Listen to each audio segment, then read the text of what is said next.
Teka lang. Tulog na si pare. Subukan ko kayang gayahin siya. Tama. Good idea. Puntahan ko sa kwarto si kumare. Ginagawa mo!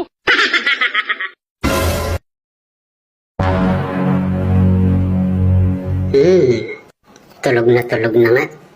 Pasensya ka na, Mare. Matagal ko na inaasam na matikmang ka. Wala kang Sa awa! wakas, matutupad na rin ang pinapangarap ko.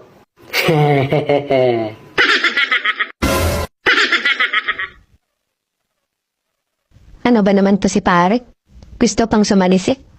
Akala niya siguro tulog na ako. Lipat na nga lang ako sa sala.